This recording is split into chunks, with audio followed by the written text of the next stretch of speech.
major successes in my region of Scarborough, and particularly Scarborough Rouge Park.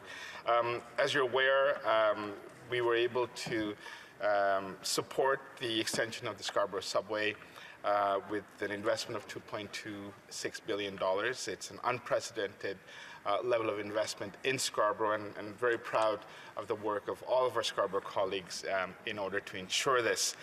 We've also invested heavily in our communities, including a hub in Scarborough Agincourt, and of course, for me, in my riding of Scarborough Rouge Park, it is the fulfillment of a dream for many in the Tamil community, which is the establishment of the Tamil Community Center with an investment of over $14 million from the federal government in partnership with the province as well as the City of Toronto. I'm very blessed to have one of the most beautiful ridings in Canada, but it's made more beautiful by the Rouge National Urban Park.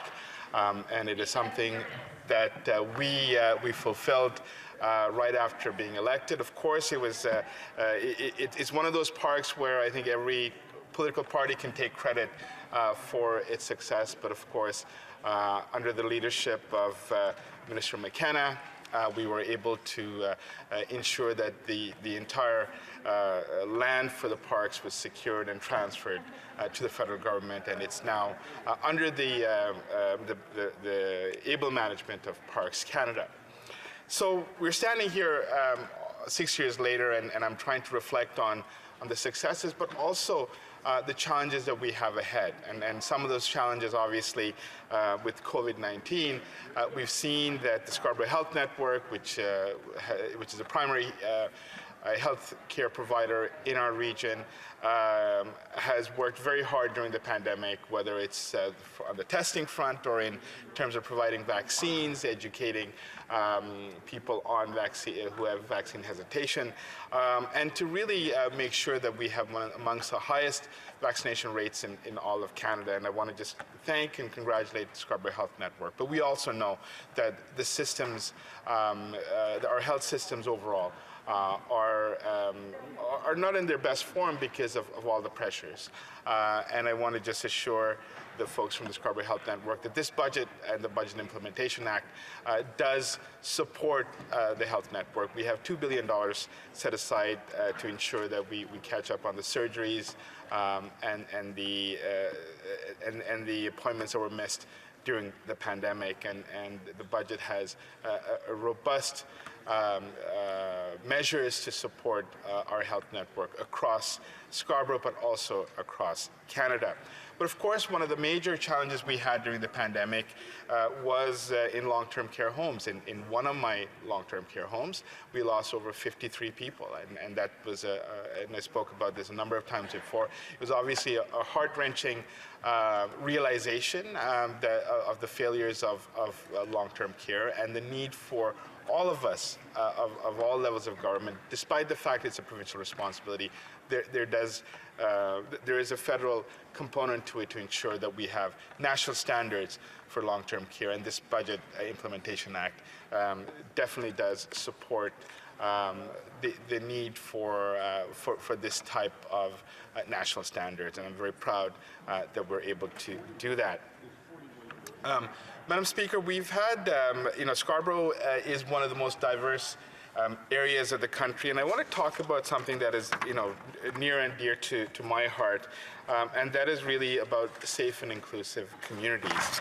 You may recall late last year, University of Toronto Scarborough campus, under the leadership of Professor Wisdom Teddy, instituted the Scarborough Charter, which essentially brings together academics, students, and really post-secondary institutions to ensure that academia reflects the Black communities in Canada, and this Scarborough Charter really is a very important framework.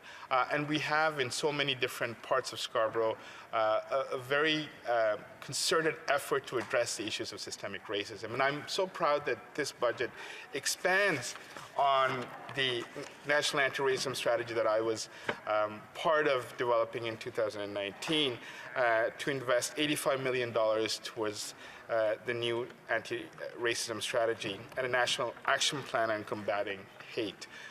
We know the impacts of racism in my community. My community comprises of one of the largest communities of African Caribbean descent in Canada. I have the largest Tamil population. I have the largest Guyanese population. I have a very strong and vibrant and diverse Muslim population, and I can go on and on.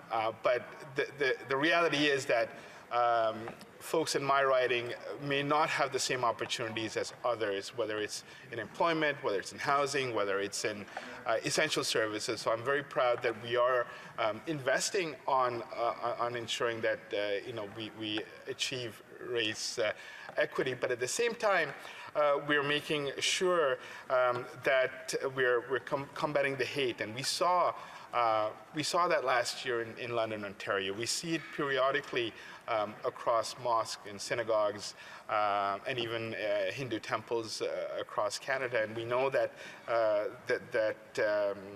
violence as well as hatred towards racialized people is significantly on the rise. And on that point, I just want to highlight that we are investing significantly in terms of establishing a special envoy on preserving Holocaust remembrance and combating anti-Semitism, which again is very important to our community, as well as ensuring that we have a new special representative on combating Islamophobia. I believe, Madam Speaker, in order for us to have a safer community, we need to invest in these measures. But we don't actually stop there. We go beyond and expanding supporting Black Canadian Communities initiative with $50 million. This is on top of what my friend from Gatineau, or Hal Aylmer rather, often says, we've invested over $800 million since we've taken office in terms of ensuring that we have an even playing field for members of Canada's Black communities. But we know that there's a lot more to do, and the investment that we have in this budget is a reaffirmation of the need to move forward. And on a side note, Madam Speaker, we were able to ensure that the Honourable Jean Augustine, who was an august member of this House, her work is recognized through a legacy contribution to an endowed chair in her name. And these are some of the measures that really are going towards the root of combating race and racism and hatred in Canada. Of course, we are also putting in $100 million towards ensuring that we have a national action plan to support the LGBTQI community. And of course, Madam Speaker, there's significant work that we're doing with respect to reconciliation, and I unfortunately don't have time to talk about it extensively, but all I can say is that it's a path that I know we've taken over many years, but it's a journey that's going to take a great deal more from the federal government, but from all Canadians, and we are, I believe, on the right trajectory. And while I recognize the frustrations and, of course, the slow pace of this, it is important that we double down and we continue on this path, and I invite all of our members to support, members in this House to support this. On a final note, Madam Speaker, I do want to finish up with the Rouge Park. We have a commitment of planting 2 billion trees across Canada, but particularly we do have a carve-out for the Rouge Park of $2 million for establishment of a new trail that will connect to across Canada, and I'm very proud of that. And I hope to continue this work, and I look forward to questions from my colleagues. Thank you, Madam Speaker, for this opportunity. Questions and comments? One brief question before statements by members. The Honourable Member for Thornhill. Thank you very much. Thank you for those remarks. And I'm glad that you mentioned Rouge National Park, and I'm happy to... That I didn't mention anything. member mentioned Rouge National Park, and I happen to be sitting in the seat for one of the members that formerly was in this House, Peter Kent, who is a big proponent and a big reason that that park exists today. But I wanted to, you know, the member talked about equity, that we need more workers, and the pay gap between men and women is still very real, and I'm wondering if he can point to anything in the budget other than words and rhetoric to see that any of that is being fixed, whether it's training, whether it's money for hiring. I think the member calls it investment. I think there's a lot of words here. The Honourable Parliamentary Secretary, a brief answer. Thank you, Madam Speaker, and I do want to pay tribute to Peter Kent, who was very important in establishing the park. And of course, as I acknowledged, this is a park that all political parties of all stripes can take credit for. But in terms of the wage gap, I think one of the major ways that we've been able to address it is through our agreements with the provinces on $10 a day childcare. I think it is a transformational program that's going to support women, particularly to enter the workforce, but also to advance in their careers. Statements by members. The Honourable Member for Winnipeg North. Yes, thank you, Madam Speaker. You know, every member of this House, whether you're a Conservative, Liberal, New Democrat, member of the Green Party, or the Bloc, understand in terms of what's taking place in Europe, Madam Speaker. And around the world, there is a great movement of Ukrainian solidarity, one that wants to see Ukraine prevail. The heroes of Ukraine are making a difference that go far beyond the boundaries of Ukraine. We're very fortunate here as members of Parliament because over the next couple of months, we're going to have some wonderful young ladies, Madam Speaker. Over 40 Ukrainian interns are going to be in Ottawa over the next 2 months, Madam Speaker. And I know that they will be contributing in a very real way for us. I know for myself personally, I'll take the extra time to get a little better understanding of what's happening in Ukraine as a direct result. Thank you, Madam Speaker. The Honourable Member for Bruce Grey Owen Sound. Thank you, Madam Speaker. Today I rise to thank my good friend, mentor, and community leader, Energizer Billy Walker, for his 11 years of service as the Member of Provincial Parliament for Bruce Grey Owen Sound. First elected in 2011, Bill has been a strong advocate for our riding throughout his time at Queen's Park.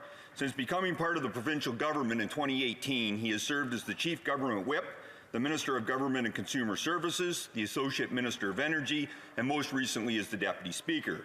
Earlier this year, Bill announced he would not be seeking another term in the upcoming provincial election, signaling an end to his remarkable political career.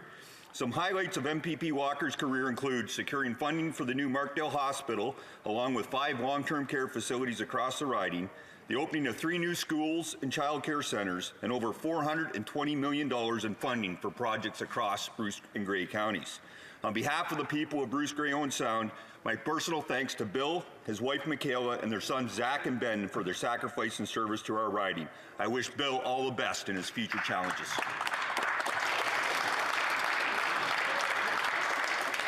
The Honourable Member for St. John's East.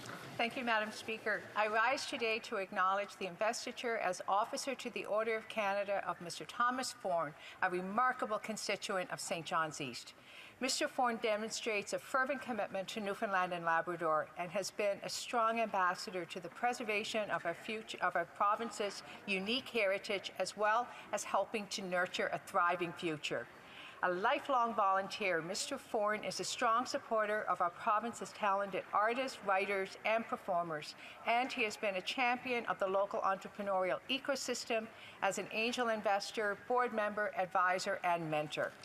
In 2003, he joined the inaugural board of the Rooms Corporation and was instrumental in the Where Once They Stood, We Stand campaign, a First World War project that includes the Royal Newfoundland Regiment Gallery that was created to commemorate the 100th anniversary of the Battle of Beaumont Hamel. To Tom, his wife Susan, the 2 sons, alongside their families from all Newfoundland. The Honourable Member for New Westminster Burnaby.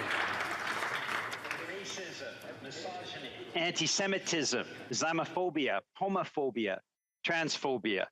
Madam Speaker, we are seeing a disturbing rise in all these toxic forms of hate in Canada as far-right extremists mobilize in our country. We see this manifest in despicable acts of hate and violence across the country. Canadians need to stand up and speak out against far-right extremism and hate.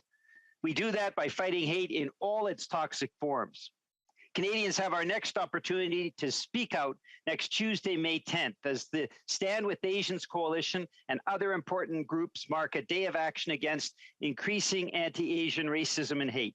Cities representing over 15 million Canadians have already marked this day with proclamations. Madam Speaker, some of the most fundamental freedoms are freedom from hate and freedom from fear. Let's all stand together for freedom from hate in Canada. The Honourable Member for Sherbrooke. Thank you, Madam Speaker. May 7th is National Child and Youth Mental Health Day.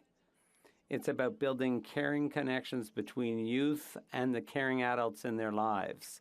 That's why we're investing $39 million to promote the mental health of children, youth, and others at risk of experiencing inequities, and $7.5 million to Kids Help Phone to provide crisis services to children and youth. We also launched the Wellness Together portal in 2020 to provide free, confidential, multilingual, 24/7 online support. Earlier this year, we unveiled Pocket Well, a companion app that makes the portal even more accessible to youth.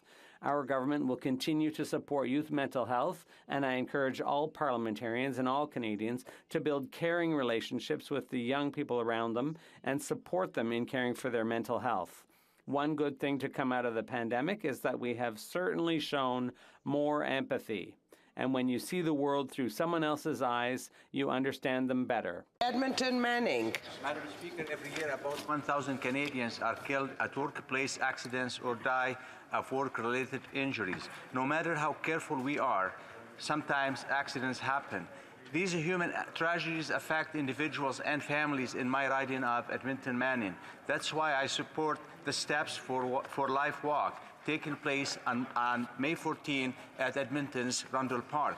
The money raised by walkers will be used to help families deal with threats for life. Let's the walk organizers connect those dealing with workplace death or injury with people who understand their situation because they have themselves experienced it, providing one-on-one peer support, group networking, and links to community agencies. Thank you for the walkers and donors of this first in-person Step for Life walk since 2019. Thanks, Madam Speaker. The Honourable Member for Brampton Centre. Madam Speaker, earlier this week, Muslims in Canada and around the world celebrated Eid al-Fitr. Eid al-Fitr is a festival that follows Ramadan's month after fasting. It's a spiritual celebration of Allah subhanahu wa ta'ala's gift of the strength and endurance that the fasting required. It is also a time to forgive and to seek forgiveness, to reflect on compassion, charity, and generosity. In some countries, Eid is a 3-day festival, but in Canada, it's generally a 1-day family holiday. When the community engages in prayers, feasting, family get-togethers, spending time with friends and neighbors, exchanging gifts, and helping those who are in need. I want to thank all those who have contributed so much to building our great country and our amazing society as a place where everyone is free to celebrate their beliefs and cultures and their religious practices are respected. Thank you so much. Honourable Member for Aurora Oak Ridges Richmond Hill. Thank you, Madam Speaker. In 1954, my mother, Kate Taylor, a newly graduated nurse, worked in Moose Factory on James Bay. In 1979, my sister India began her nursing career in the North, in Hay River, Northwest Territories. Then, as now, nurses are the backbone of patient care. Nurses step up and work very long hours when needed, and no time was this more true than during the worst of the COVID-19 pandemic. Nurses should be celebrated every day. Let's all thank the nurses in our communities. Nursing Week is May 9th through 15th, coinciding with the birthday of nurse and social reformer Florence Nightingale. I am proud of the 5 nurses following in her footsteps, running it for all parties in our upcoming Ontario election. I am pleased that one of them, an outstanding nurse in person, Marjan Kasserlou, is in mine. To all the nurses working in healthcare settings in Aurora, Oak Ridges, and Richmond Hill, and across our country, thank you. You will always be heroes. The honourable member for Leeds, Grenville, Thousand Islands, Rideau Lakes. Since the rollout of the Liberals' Made regime, we've heard harrowing stories of folks who were abused and pressured to receive a medically assisted death by the same medical system that failed to offer them adequate care. Luckily, in some of these cases, there was an intervention to stop the process. In others, sadly, those people are no longer with us to tell their story.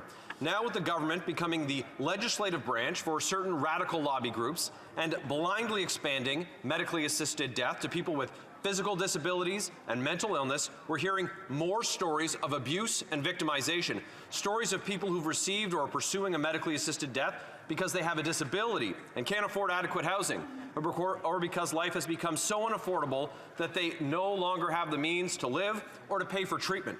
If this was what the government had in mind when they expanded the regime, what will it look like when it's expanded to medically assisted death for minors? The Liberals must ensure that no more Canadians are victimized by this medically assisted death regime. Member for London North Centre.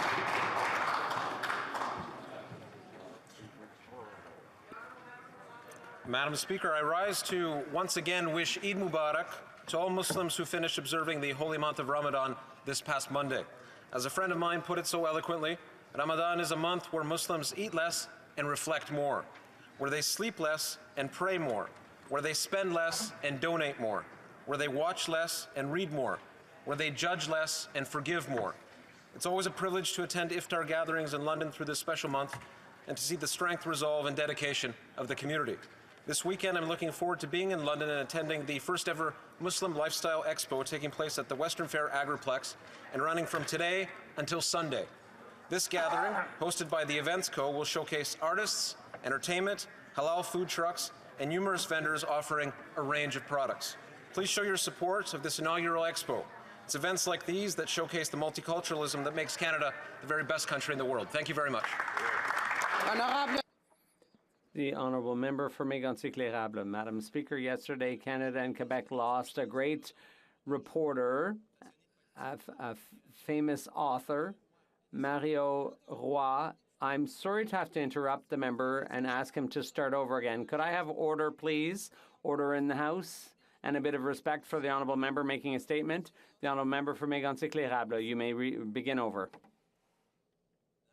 Madam Speaker, yesterday Canada and Quebec lost a great journalist, an editorialist and author.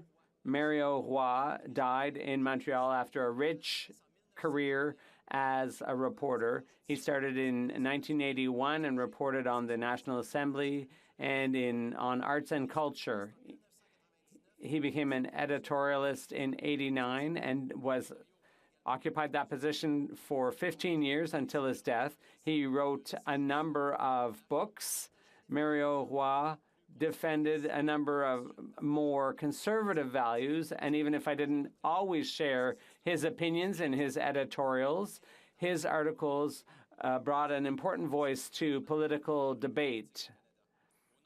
On behalf of my colleagues in the House of Commons, my most sincere condolences to his partner and 2 children.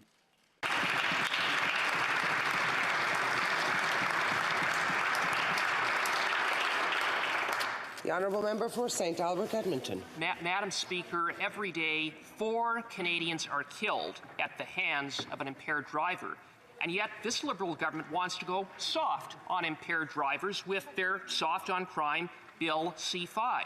The bill will allow criminals convicted of impaired driving causing death to serve their sentence from home. At the Justice Committee, the Director of Victim Services of MAD Canada characterized Bill C-5 as hurtful and harmful to victims of impaired driving. The same is true of victims of sexual assault, kidnapping, and human trafficking, given Bill C-5's reckless expansion of house arrest for these and other serious offenses. While the Liberals stand up for criminals, Conservatives will continue to stand up for victims by fighting Bill C-5. The honourable member for Châteauguay-Lacolle. Merci, Madame. Thank you, Madam Speaker. The war in Ukraine passed the 70-day mark this week, and we stand in solidarity with the people of Ukraine. Could I ask the member to start over again? Order, please. Order while members are making statements. The honourable member, start over, please. Thank you, Madam Speaker. The war in Ukraine passed the 70-day mark this week, and we stand in solidarity with the Ukrainian people. I'd like to take this opportunity to acknowledge the generosity, compassion, and empathy of Canadians for the people of Ukraine, both in terms of the aid that's been sent over there and the work being done here to welcome people fleeing the atrocities of this war. I'd like to highlight the coming together of the community of Châteauguay-Lacolle, which immediately formed a welcoming committee, a group of organizations and individuals. Already, our volunteers, coordinated by the indefatigable Nicoletta Carolan, are supporting some 20 people and preparing to take in many more families. Thank you, Madam Speaker. Honourable member for London Fanshawe. Madam Speaker, I am proud to rise today in this House to tell you about an incredible living history museum in my riding, Fanshawe Pioneer Village, and its project to preserve and restore London's fugitive slave chapel. The slave chapel, built in 1848, served as a place of gathering and worship for London's black community until 1868 and was one of the terminus points on the Underground Railroad. The chapel was gifted to Fanshawe Pioneer Village to ensure it is protected and promoted properly. It's not only important to London's black history, but also to Canadian history. The preservation of this influential building at Fanshawe Pioneer Village will ensure it is showcased, respected, and honored now, and offers a unique educational experience to future generations.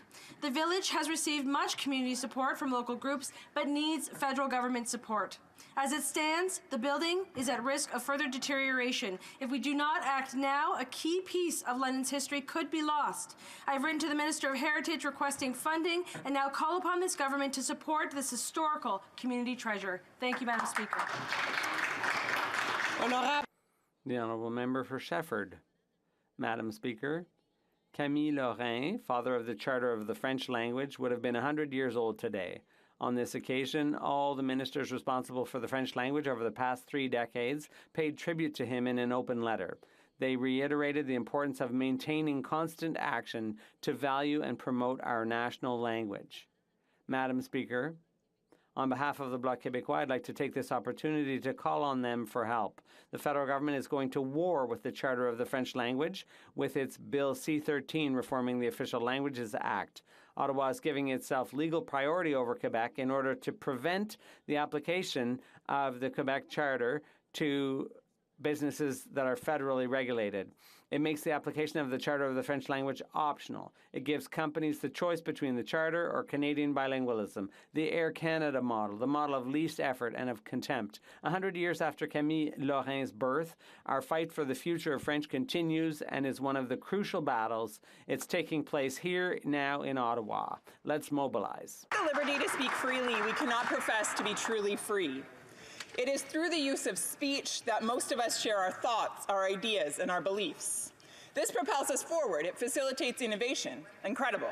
It also provides us with a means to criticize, to challenge, and to correct when we believe someone to be in error.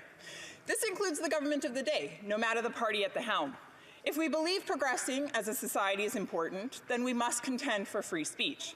After all, it is the very foundation of democracy. Which is why it is beyond alarming to me, then, that this government is moving forward with legislation that will censor free speech. Bill C-11, Bill C-18, and the upcoming Online Harms Bill. These bills are a concerted effort to take autonomy away from individuals and put more power, more control in the hands of government.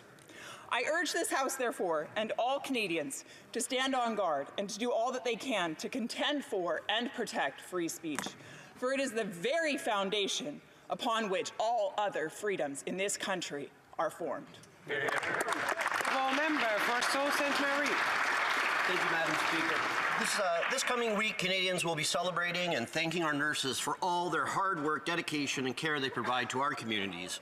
From assisting with life-threatening crises to delivering beautiful babies and caring for the elderly, nurses perform many of the most strenuous and difficult tasks in medicine and healthcare. As professionals who perform essential points of healthcare services, nurses serve as the first point of contact for many Canadians. Through this pandemic, we have seen countless nurses step up and take on a new role and additional responsibilities to ensure that Canadians had access to stable healthcare, hospitals, and treatments. Our government pushed for anti-harassment legislation to protect our healthcare workers in Bill C-3 so that they could go to work, so they did not have to worry about violence in the workplace. We all owe a debt of gratitude to nurses for their invaluable work in our communities, so thank you, merci miigwech, to all nurses. And Madam Speaker, happy Mother's Day to you, and to, of course, a special shout out to my mother Linda, my wife Lisa, and my mother-in-laws Carol and Claudette. Thank you. Questions orales, oral questions. The honourable member for Barrie Innisfil.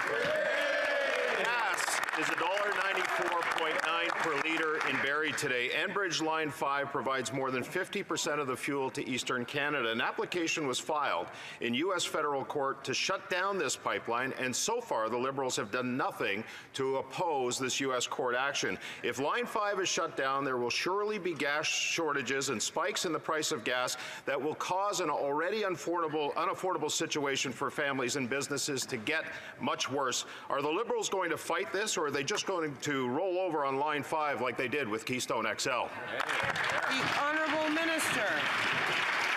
Thank you, Madam Speaker, and thank you to the honourable member for the question. The continued operation of Line 5 is non-negotiable. We will take appropriate steps to ensure the continued safe operation of this critical infrastructure, and we continue to work closely with the owner of Line 5. Canada and the United States continue to be engaged in a process under the 1977 Transit Pipelines Agreement to ensure the continued operation of Line 5. And until this issue is resolved, I will continue to raise it with my U.S. counterparts, as I have been doing on an ongoing basis. Thank you, Mr. Speaker, Madam Speaker. The honourable member for Barrie Innisfil. The passport situation in this country is so bad that people are actually camping out overnight outside Canadian government passport offices just to receive service.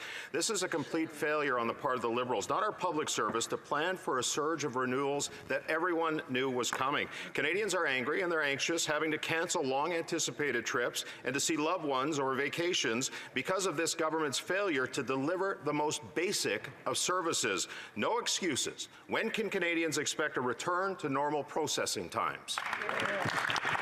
Minister.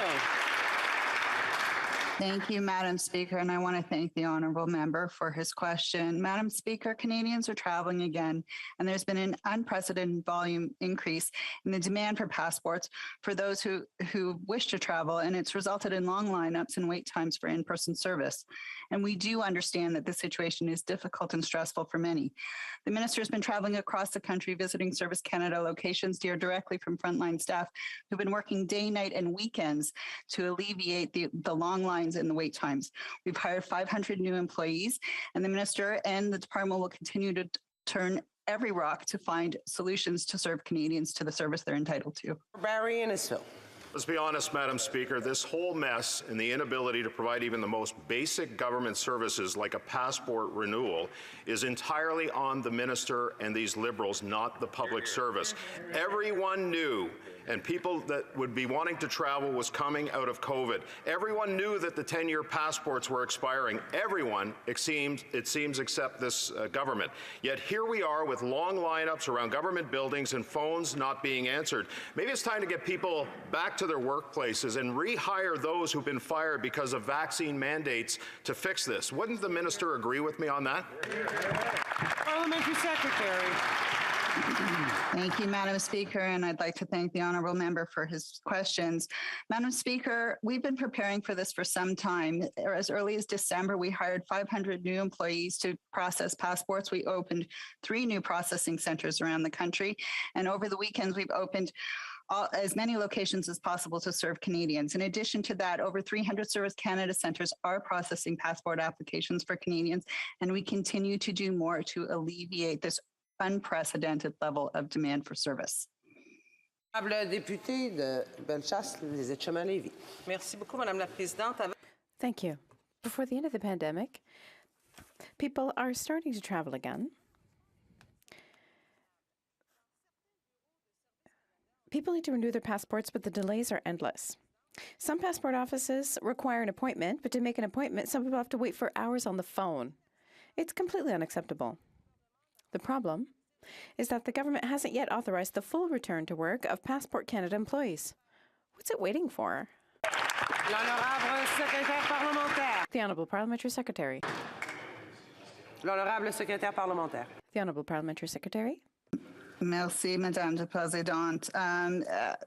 Madam Speaker, we continue to work to open as many client counters as possible in passport offices. As I mentioned before, we've hired 500 new employees, and we continue to work at workload management and processing technology to increase efficiency on our processing call centers and in our offices. We've extended hours both on weekdays and weekends, and we continue to provide as much service as physically possible to Canadians for the service they are entitled to. Honorable député de Bellechasse-les-Échemins-Lévis. Madame la Présidente, les problèmes. Madam Speaker, the problems that we're encountering were predictable. Working remotely can work to a certain extent, but passport services require people to be there in the office. Public servants need to be working in person. So why is it that Service Canada offices are not full of staff? The Honourable Parliamentary Secretary. Thank you, Madam Speaker, and I'd like to thank the Honourable Member for her question. As mentioned before, we've expanded the passport intake services at over 300 Service Canada offices across the country. We hired and trained over 500 staff already in last December. We opened 3 new processing centres across the country and simplified the services. Service Canada and our public service have been working night and day, and we need to thank them for all the work they've done throughout the pandemic. Madam Speaker, we continue to work with public servants to make sure that Canadians are getting the service they are entitled to. Thank you. Honorable député de Saint-Jean. Madame la Présidente, un mois. 1 month, just 1 month after announcing that he would charter flights for people displaced by the war in Ukraine, the Minister of Transport admits that he hasn't sent a single plane. He has an agreement with airlines. The planes are ready. It's his government that is putting the brakes on because it's complicated, because refugees are on the move. Women who have found a way to leave their country and flee from the Russian army with their children will surely find a way to get to their flight. When will an air bridge be ready? L'honorable secrétaire parlementaire du ministre de l'Immigration. The Honourable Parliamentary Secretary to the Minister of Immigration. Thank you. Madam Speaker, from the beginning of January, 21,000 Ukrainians have arrived in Canada. As announced, we are going to charter flights to welcome even more Ukrainians to Canada. I would also like to mention in this place the great generosity of Canadians and Quebecers who have been helping us to welcome and to mobilize during this historic moment for Canada. So I want to thank the member for her question. The Honourable Member for Saint-Jean. Madam Speaker, I can guarantee that the Minister has planes grounded in our airports and there's not a single Ukrainian family in them. I guarantee it. In the Laurentians alone, there are 60 families opening their homes to refugees, 260 volunteers. They've been ready for weeks. All that's missing is the refugees. And why? To quote the director of Coffret, Lynn Chaloux, they don't have the money to buy plane tickets. If there were charter flights, they'd get here. Mr. Speaker, everyone's waiting for Ottawa. When are they going to launch their flights? The Honourable Parliamentary Secretary. Thank you very much, Madam Speaker. As I said, 24,000 Ukrainians arrived here and hundreds are arriving every single day. I would also like to mention that we implemented a new program thanks to a partnership with Air Canada, a foundation, and others that will allow us to welcome 10,000 Ukrainians and their families with free flights. More than 2,000 Canadians gave over 140 million Aeroplan points to the Canada-Ukraine Fund. We will always do more, not less. Patrie. Ça fait 2 ans que les délais dans les traitements de dossiers en immigration. For 2 years now, delays in immigration processing have been appalling. Thousands of people are waiting to arrive. The government's not treating them with respect. These are human tragedies. Their lives are disrupted. Their dreams are shattered. The Liberals are watching and doing nothing. They tell people to contact their MP, but our offices can only handle 5 offices at a time, and it makes no sense at all when we get dozens of desperate calls a day. When will the Liberals invest the resources necessary to treat these people with a minimum of respect? The Parliamentary Secretary. Madam Speaker, I thank my colleague for his question. Last year, we had 4,500 new permanent residents, the greatest number of newcomers in a year in Canada's history. During the first quarter of this year, I will note that we've hit another record, processing 157,000 requests for permanent residency, delivering 100,000 work permits, and 10,000 study visas a week. Listen, we've invested significantly and will continue to be there who choose Canada. Honourable Member for Vancouver East. Canada's immigration backlog now exceeds 2 million people, with significant backlog in every stream. The minister said he was going to fix it, but the backlog is increasing, not decreasing. Afghans and Ukraine nationals in urgent need to get to safety are marred in red tape. Families are separated, lives are put on hold. For the caregiver stream, processing time is not even available. Passport offices are jammed. My constituents are having to camp overnight to get their passport. Will the minister stop using COVID as an excuse for the growing backlog and do his job to fix this broken immigration system? The Honourable Parliamentary Secretary. I thank the Honourable Member for her questions and certainly her advocacy on this. Madame Présidente, last year we welcomed more than 405 new permanent residents, the greatest number of newcomers in a year in Canadian history. In the first quarter of this year, we hit even more record, processing over 157,000 permanent residence applications, issuing more than 100,000 work permits, and we're processing over 10,000 study permits per week, as we have further boosting the processing capacity at ERCC with an investment of 80. The Honourable Member for Calgary-Midnapore. Inflation is skyrocketing under the Liberal government, and wages are not keeping up. Statistics Canada said hourly wages increased 3.3% from April 2021, well short of the 6.7% inflation rate. The central bank raised its benchmark rate 0.5 point in April, and the governor hinted that he will likely do so again.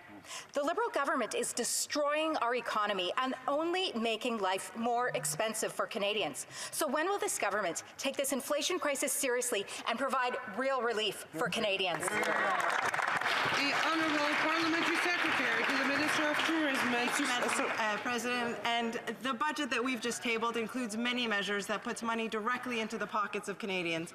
I'm thinking of the one-time payment for all Canadians having difficulty accessing affordable housing, our continued funding for the Canada Child Benefit, which is indexed to inflation. And based on what I've been hearing in this House from the Conservatives and their leadership debate last night, they have absolutely nothing concrete to propose to Canadians in order to help them face the cost of living increase that's due to the war in Ukraine, Madam President. The Honourable Member for Hastings, Lennox and Addington.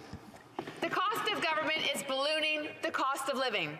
Gas in my hometown this morning was a disturbing $1.92, and it's supposed to go up again this weekend.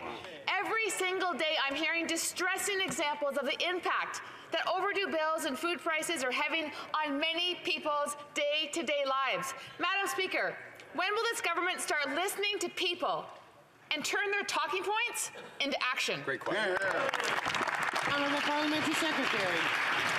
Madam Speaker, we've reduced taxes for the middle class on 2 occasions, and the Conservatives voted against it.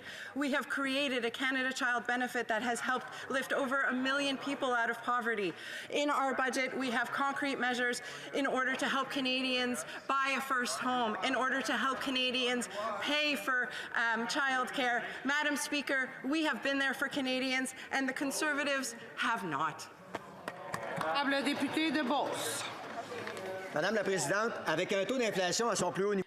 With inflation at its highest level in 30 years, Canadians are struggling to make ends meet. To add fuel to the fire, Service Canada can't keep up with the number of VI claims and fraud. In my riding, some citizens haven't gotten a check since November because of delays due to investigating fraud. These are Canadians who can't wait anymore. They didn't have extra money to begin with. The mental and physical health of these Canadians is at risk. When will the government add the resources needed to finally reduce these endless delays? The Honourable Parliamentary Secretary. Madame la Présidente, je remercie mon collègue pour sa question. I thank my colleague for the question. I would like to call his attention to our budget, which contains real measures to help all Canadians. We're talking about a single payment for Canadians that are having a hard time finding affordable housing, measures to help Canadians buy a first home, and I hope that the Conservatives will vote for this budget because it will help Canadians. Madame la Présidente, l'inflation touche tout le monde. Inflation affects everyone and every sector. The price of diesel is nearly $3 a litre. It's unbelievable. The impacts are real, and they affect farmers in particular, who depend on fuel for transportation and machinery to farm. They were already stifled by the carbon tax, and now they're being suffocated. The government blames external factors for the situation, but it is responsible. Will the government do what it promised to do and actually help farmers? The Honourable Parliamentary Secretary to the Minister of Agriculture. Thank you, Madam Speaker, and I'd like to thank my colleague for his question. The war in Ukraine is causing a great deal of inflation. It's serious, and my heart is with farmers. The minister made announcements recently to help farmers deal with those increases. We're working on the issue of fertilizer. We know it's important for farmers. It's important to get fertilizer into the country. And we're also working with the sector to make sure that fertilizer is available at a fair price. Honourable Member for North Okanagan Shuswap. Speaker, only this NDP Liberal government could be capable of killing two economic drivers with one blow. The proposed surtax on vessels will destroy capital investments in the charter boat industry, kill jobs, and drive investment out of the country. Without new charter vessels coming into the market here, tourists will choose to go elsewhere to spend their vacation dollars, further crippling Canada's tourism recovery. Does the Finance Minister understand that her high tax regime will do nothing but kill jobs in the manufacturing and tourism sectors? They don't care. Honourable Parliamentary Secretary. Madam Speaker, to make sure that we have the resources needed to invest in Canadians and help our economy continue to recover from the pandemic, we're ensuring that the wealthiest pay their fair share. Our government is introducing a luxury tax that would apply on the sale of new luxury cars and aircraft with a retailer price over $100,000 and new boats over $250,000. We are currently studying this measure at Finance Committee and will continue to work with Canada's entrepreneurs and businesses to grow our economy and to make life more affordable. Member for Langley-Aldergrove. Madam Speaker, with the average price of a starter home in some parts of Metro Vancouver now reaching the $1 million mark, many people are giving up hope of ever owning their first home. It just keeps getting harder all the time. To quote the Vancouver Sun, young, educated urban Canadians have many reasons to be angry with Ottawa for the way it has worsened the housing crisis. Madam Speaker, after so many failed housing programs, why should Canadians have any confidence in this government's latest iterations of failed programs? Honourable Parliamentary Secretary. The Honourable Parliamentary Secretary. Oh. Oui, Madame la Présidente, vous m'entendez? Yes, can you hear me? Thank you. I want to thank my colleague for his question. We are well aware that all Canadians from coast to coast want to access buying a home, and it's becoming impossible. Our recent budget gives $200 million to develop rent-to-own and a 2-year ban on foreign purchasing of property, and other measures we're going to implement in cooperation with provinces and territories. The Honourable Member for Manicouagan. Madam Speaker, a young woman in my riding, Valérie Bellil, had a serious car accident about 70 kilometers from the nearest cell phone network. She had to pull herself out of her car and wait 30 minutes by the side of the road before a good Samaritan, Tony Jean, whom I thank wholeheartedly, stopped and took her to the hospital. That is the consequence of the lack of cell phone coverage in Mingani along Route 138. How many more accidents is it going to take before the minister pressures the CRTC to finally award the contracts required to complete the network? The Honourable Parliamentary Secretary. Thank you very much, Madam Speaker. I'd like to thank my colleague for her question. We know that connectivity, whether it be via internet or cell phones, is very important for our safety. In Quebec, in rural areas, especially along Route 38, the accident that occurred was awful, and I'm very glad that the person was able to escape. Internet comes with cell phone connectivity. We're going to work on this issue until it gets done. The Honourable Member for Manicouagan. Madam Speaker, it's unacceptable that in 2022, people in distress like Ms. Bélil are unable to reach emergency services. The lives of local residents, local Innu, and tourists are not a secondary consideration. Ottawa is responsible for telecommunications. It is its obligation to make this essential service available everywhere. The CRTC is a year late in announcing who's going to be awarded the contract to implement the cell network. Why? Can the minister finally announce now the award of contracts for the implementation of cell coverage along Highway 38 between Sept-Îles and Kagasca? The Honourable Parliamentary Secretary. Thank you, Madam Speaker. We're aware of the problem along Route 138, but that is a problem that we see throughout all of Canada. During the pandemic, we realized that this issue is even more important. We need to provide a network via internet and cell phone to all residents. I made a commitment that 98% is going to be covered by September 2023, and we're going to keep working on this until it is done. We are going to ensure cell and internet coverage. Airports are becoming famous for long lines, for continuous flight delays, and for changing departure times. And that's because this government is still imposing out-of-date, unscientific restrictions on travelers. Yesterday, Toronto's airports called for their elimination so that staffing actually goes where it's needed. Our other countries have dropped these restrictions while ours are expected to stay over the summer. Will the government stop trying to make our airports famous with their incompetence and scrap the ineffective restrictions and vindictive mandates? Honourable Minister of Transport. Mr. Speaker, or Madam Speaker, as a traveller myself, and I know many of our colleagues here travel regularly, we are experiencing long lines and delays at airports. I'm going to have to ask the Minister to start from start. I couldn't hear what the answer to the question. Thank you, Madam Speaker. Transport Canada officials have been working with CATSA, the Canadian Air Transport Security Authority's leadership, to ensure actions are taken to resolve the staffing issues leading to these delays. Madam Speaker, I am meeting with the CEO of CATSA on Monday to discuss this.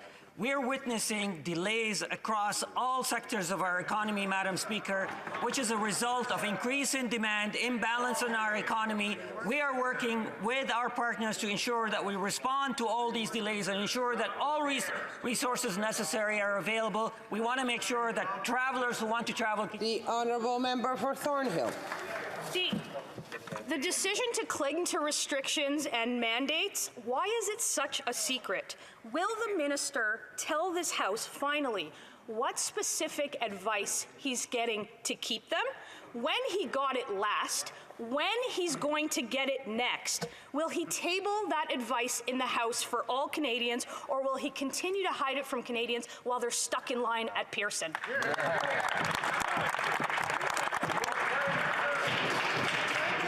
Speaker, the evidence is not secret, Madam Speaker. Everyone knows that vaccines save lives.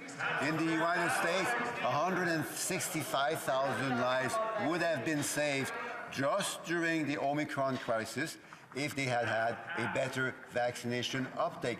165,000 lives Madam Speaker, in the Omicron crisis. That's 50% more people than in any one of our riding in this House. The honourable member for Dauphin Swan River Nippewa. Madam Speaker, I think the government has forgotten about their federal mandates because every other province is removing theirs. These mandates are preventing essential federal workers from doing their job. I spoke to an employee from the Canadian Food Inspection Agency who was barred from providing the essential service of food inspection because this government won't let them. The Liberals don't care about science, they only care about division. Right. When will this government end their outdated mandates? The Honourable President of the Treasury Board. Madam Speaker, from the beginning of this pandemic, we made a commitment to Canadians that we will protect their health and safety. We have done that. We will continue to do that, and we have put in place measures to protect workers and our communities. And as circumstances change, we adjust these measures. We are currently reviewing the mandates, and we will come back to the House to report when these mandates will be reviewed. Thank you, Madam Speaker. The Honourable Member for South Shore St. Margaret's. More responses with no answers from this government. The historic town of Lunenburg has taken a massive hit due to reduced tourism numbers thanks to the pandemic. International cruise ships have finally returned to Nova Scotia's ports, but for some reason, CBSA has not restarted services in Lunenburg, which means the passenger ships cannot dock in the town. There are 7 other ports of entry in the province of Nova Scotia where CBSA has restarted their services, but Lunenburg is left out. Wow. When will the minister boost the local Lunenburg economy and do the right thing and open the CBSA up? Honourable Minister of Public Safety. Madam Speaker, I want to thank my honourable colleague for his advocacy, and my office is in close contact both with him and the community in Lunenburg. As you know, Madam Speaker, over the course of the last number of weeks, I'm pleased to report to all members in this chamber that CBSA has been reopening ports of entry to meet the increased demand around trade and travel. This is good news, and we'll continue to work with all members to see that that progress continues. Thank you, Madam Speaker. Honourable Member for South Okanagan and West Kootenay. Madam Speaker, Canadian businesses pay huge rates on their credit card transactions, almost twice as much as fees in Europe, Australia, and New Zealand. In Budget 2022, the government admitted that Canada's high credit card fees have been hurting small businesses who were already hurt by the pandemic. The NDP has been calling on lower fees since back in Jack Layton's campaign over 10 years ago. And despite recognizing the problem, the Liberals just keep talking about more talks. When will the Liberals actually crack down on excessive credit card transaction fees and help small businesses? Honourable Parliamentary Secretary. Madam Speaker, small businesses are the backbone of the Canadian economy. Before the pandemic, we cut their taxes from 11% to 9%. During the pandemic, we had their back. We supported 450,000 businesses and 5.3 million Canadian workers. Now we're going even further by targeting a new small business tax. We're working on reducing credit card fees. This is good news for small business and great news for Canadians and the Canadian economy. A member for Nunavut. This week, residents of Sanarayak said they haven't seen the $42.9 million that was delivered by the Baffinland Iron Mine Company to Inuit farms 4 years ago. This means that Inuit farms aren't getting the resources they were promised. Baffinland told media they can't provide details about where the money went. Nunavut firms that were promised contracts are being deceived by companies who are making massive profits and damaging the environment. What is this government going to do to stand up for the people and the land of Nunavut? Honourable Parliamentary Secretary. Thank you. Thank you, Madam Speaker, and I thank the honourable member for the very important question. We are engaged with the territory of Nunavut and all of the hamlets and communities that are in Nunavut to make sure that their interests are protected on so many fronts. We are guided by the Inuit Nunangat policy. I will commit to looking into the comments made by the member of Nunavut and get back to her ASAP. Thank you very much. Member for Whitby. Madam Speaker, it goes without saying that Line 5 is crucial energy infrastructure for our country and for our continental energy security. There is another court case in Wisconsin that is threatening the line's operation. Could the Minister of Natural Resources update the House on what he is doing to ensure the line continues to operate? Thank you, Madam Speaker. Minister. Thank you, Madam Speaker, and thank you to the honourable member for the question. The continued operation of Line 5 is, as I have said, non-negotiable. We will take appropriate steps to ensure the continued safe operation of this critical infrastructure, and we will continue to work closely with the owner of Line 5. Canada and the United States continue to be engaged in a process under the 1977 Transit Pipelines Agreement to ensure the continued operation of Line 5. And until this issue is resolved, I will continue to raise it with my U.S. counterparts as I have been doing on an ongoing basis. Thank you very much, Madam Speaker. The honourable member for Fort McMurray, Cold Lake. Thank you, Madam Speaker. The lines are around the block at Service Canada centres across the country, and budding entrepreneurs are charging upwards of $50 an hour to stand in line to help people get that golden walk-in appointment.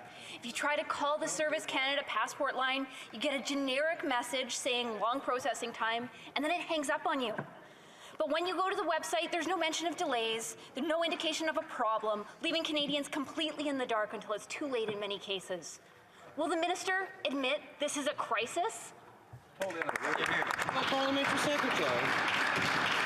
Thank you, Madam Speaker, and I want to thank the honourable member for her question.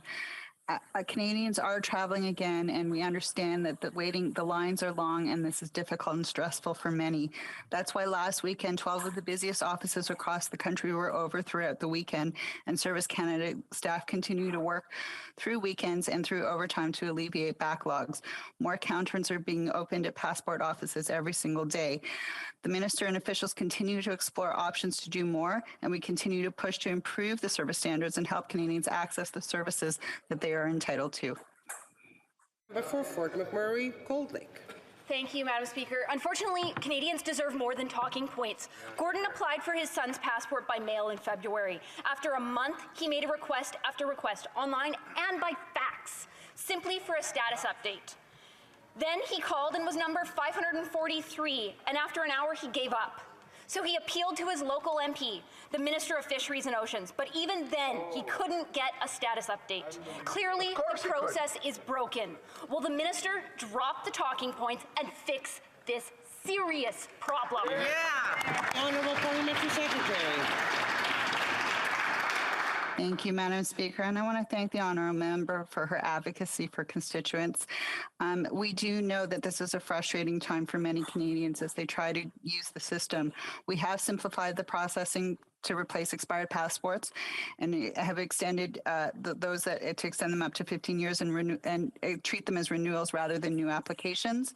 We continue to find every avenue possible to address the needs of Canadians as they wish to travel again.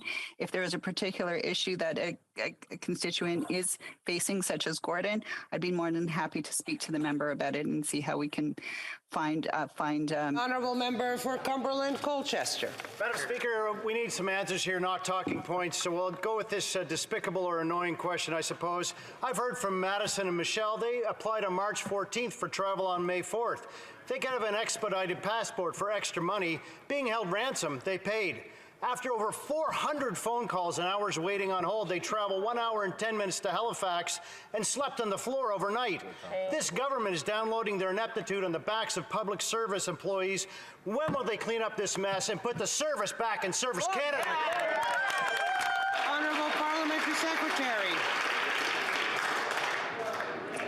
Thank you, Madam Speaker, and I want to thank the honourable member for his question. And I appreciate him sharing the frustrations that many Canadians are facing as they try to embark on travel again to see loved ones throughout the country. With the easing of public health restrictions, Canadians are resuming their travel. Service Canada is experiencing unprecedented volumes in the demand for passports. Our current priority is to ensure that Canadians with planned travel are able to do so. And to avoid long lines, Canadians with no imminent travel should use either imminent travel or travel business days can apply by visiting over 300 Service Canada centers. The honourable member for King Vaughan. Thank you, Madam Speaker. Canadians are lining up for days, attempting to renew their passports so they can reunite with their families after 2 long years. A constituent in my riding is feeling desperate. She is trying to visit a dying family member in the United States and is getting nowhere. Time is of the essence. If you fail to plan, you are planning to fail. Will this government have compassion and fix the passport backlog so Canadians have the ability to say goodbye? Parliamentary Secretary.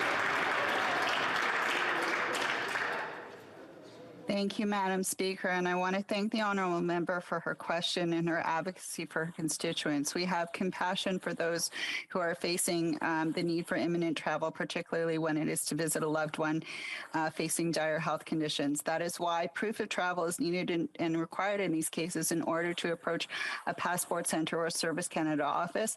Priority is being made for those who have imminent travel needs, and I encourage the member to reach out to me to discuss the issue further. Thank you.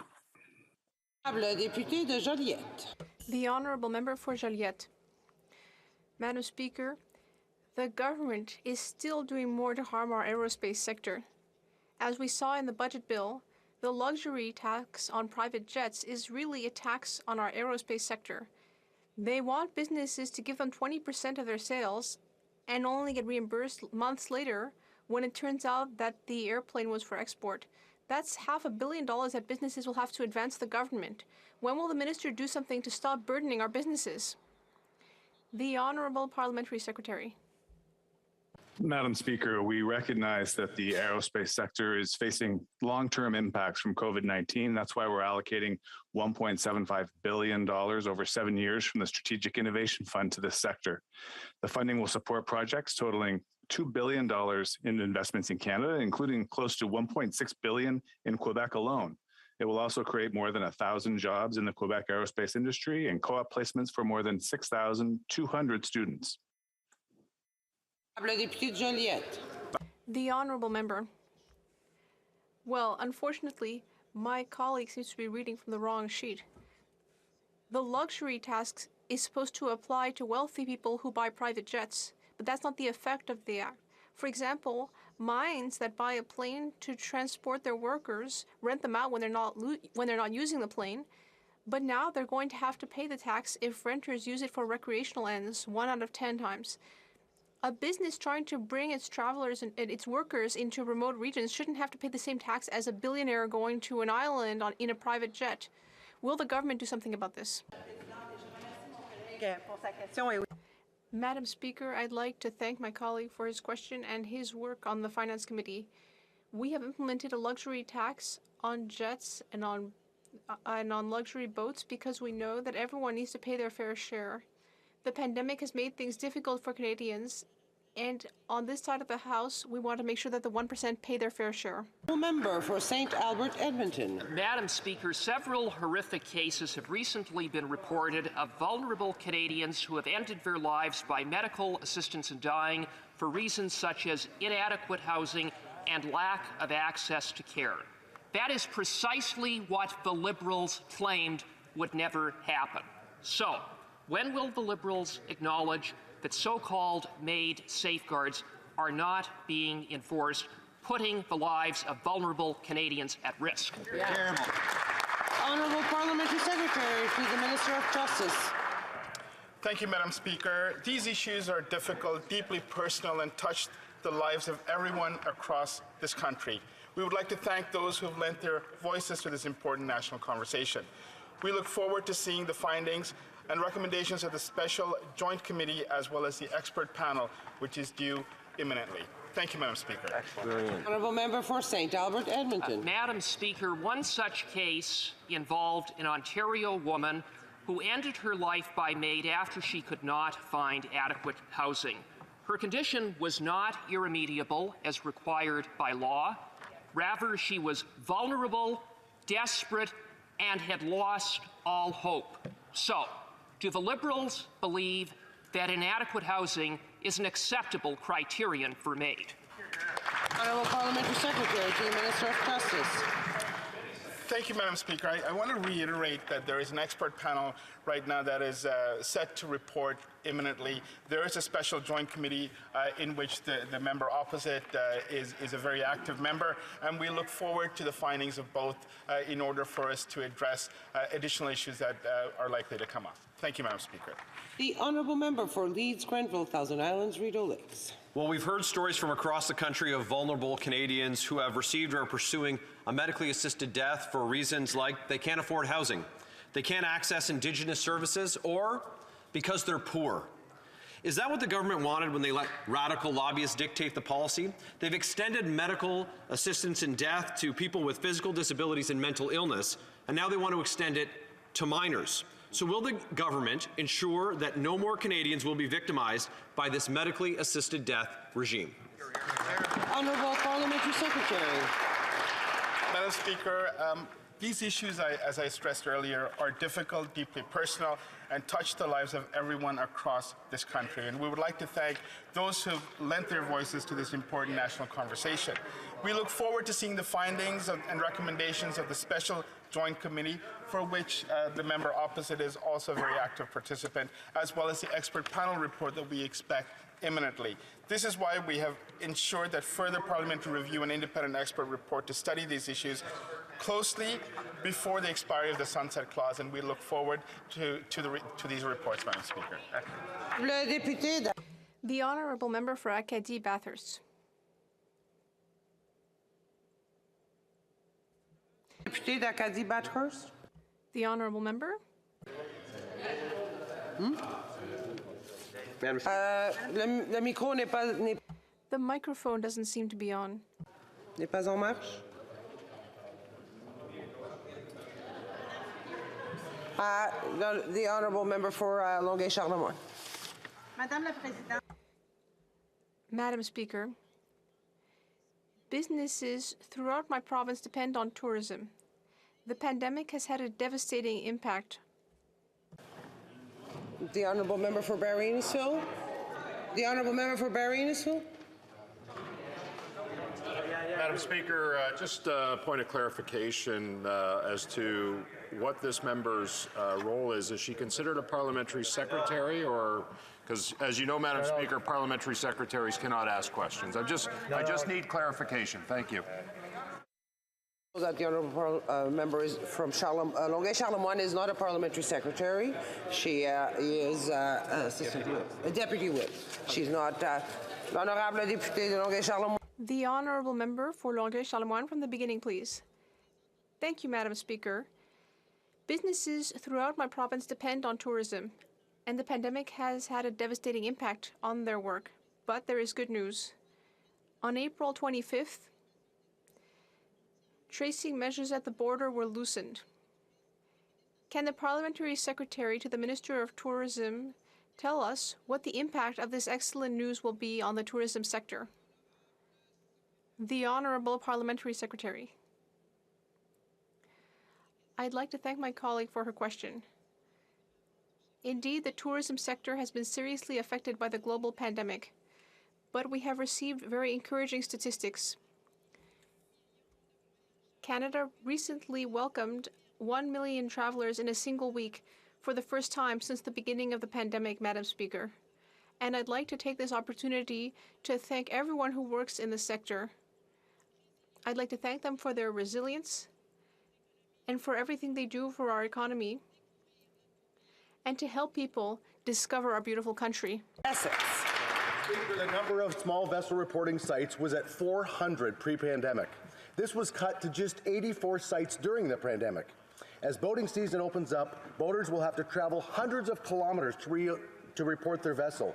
The government is needlessly adding emissions, stifling our economy, and putting boaters at risk if the weather changes while traveling excessive distances to reach one of the few reporting sites. Speaker, when will the government prioritize boater safety by reopening small vessel reporting sites? The Honourable Minister of Transport. Mr. Speaker, I want to thank my honourable colleague for his question and his advocacy on behalf of his constituents. The pandemic has caused a lot of disruption to many of our marine and other travelling sectors. as we have demonstrated from the beginning to Canadians, we've been there supporting Canadians, Canadian businesses throughout this difficult period. And as we are turning a corner from the pandemic, Madam Speaker, we are adjusting our measures. We are working with community stakeholders to ensure that we return to normal as quickly as possible. Thank you, Madam Speaker. Excellent. Honourable Member for Lambton, Kent, Middlesex. Well, Speaker, this is ridiculous. Voters in my riding simply need to cross an 800-meter-wide river to get to Michigan. But CBSA wants them to go 76 kilometers round trip just to check in. One constituent wrote me to say it would cost him $1,200 per trip just to meet this requirement. This will cripple tourism and day shopping during the busiest time of the year, hurting small businesses and communities like Wallaceburg, Mitchells Bay, and Port Lambton, just to name a few. So, Speaker, will the government immediately lift the restrictions of marine points of entry? The Honourable Minister of Transport. Madam Speaker, thank you to the honourable colleague for that question. My colleague, Minister of Public Safety, and I are working closely to ensure that we are returning to normal as quickly as possible. We're ensuring that communities are safe, that they have the resources they need to access the businesses that they had. I know it's been difficult for the last 2 years. Canadians have demonstrated commitment to each other to work together closely to ensure everyone's safe and to ensure that our economy is rebounding as quickly as possible. Excellent. Thank you very much, Madam Speaker. Answer. Honourable Member for Denity, Mississippi Churchill River. Madam Speaker, following my question last month on the lack of cell service on the Hanson Lake Road, a constituent shared a heartbreaking story. Recently, he came across an unresponsive male in the driver's seat of a vehicle stopped on that road. He drove to cell coverage, called for an ambulance, and returned to the scene. By the time he got back, the man was deceased. Madam Speaker, this isn't a political issue. It's literally one of life and death. Will the minister approve today Saskatchewan's application to the CRTC for cell service on the Hanson Lake Road? L'honorable secrétaire parlementaire. Merci, Madame la Présidente. Thank you, Madam Speaker. We know that it's very important that people be able to use the internet in Saskatchewan, Quebec, or anywhere in Canada.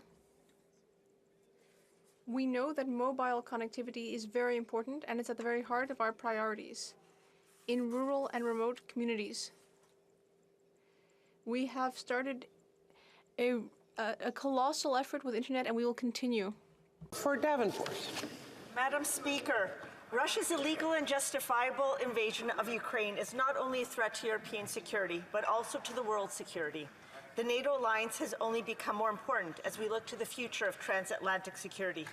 This week, Canada welcomed Sweden's foreign minister as their country faces the choice of whether to join the NATO alliance. Finland is also facing the same consideration. Can the Parliamentary Secretary to the Minister of Foreign Affairs share with this House whether Canada would support Sweden and Finland's membership in the alliance? The Honourable Parliamentary Secretary. Thank you, Madam Speaker. And this gives me an opportunity to thank our colleague for her excellent leadership at as chair of the Canadian NATO Parliamentary Association, work she does on behalf of all of us. Recently, the Minister of Foreign Affairs had a chance to meet with her counterpart in Helsinki, and even more recently this week with her counterpart from Sweden here in Ottawa. Let me be very clear, in the face of horrendous and illegal aggression by Russia in Ukraine, NATO is more united than ever. Sweden and Finland are among Canada's closest friends and NATO's closest partners. We would, of course, welcome their accession into NATO should they choose to do it. Thank you, Madam Speaker. The Honourable Member for North Island Powell River. Madam Speaker, Powell River Salmon Society in my riding is one of several nonprofits doing amazing work on local salmon enhancement and preservation. And the minister agrees. But small local hatcheries have not seen federal funding increase for over 40 years, and they were ignored during all the federal consultations. The Liberals like to talk about saving the wild salmon, but they ignore the voices of volunteer-based hatcheries who do the work but are struggling every day. Why is isn't the minister supporting these successful and existing hatcheries now? Honourable Parliamentary Secretary. Oh, the Honourable Minister. Well, thank you, Madam Speaker. And I love the question because I just had a chance to go visit a local hatchery in Metro Vancouver and meet with the members and see the very important work that they do. Mr. Speaker, Madam Speaker, the protection of wild Pacific salmon populations is an incredibly important priority for British Columbian, and I know that the work that the hatchery groups do assists with that. We will be supported by almost $650 million historic investment in Pacific salmon, and salmon enhancement, i.e. hatcheries, is one of the pillars of that initiative. And that is all the time for question period today.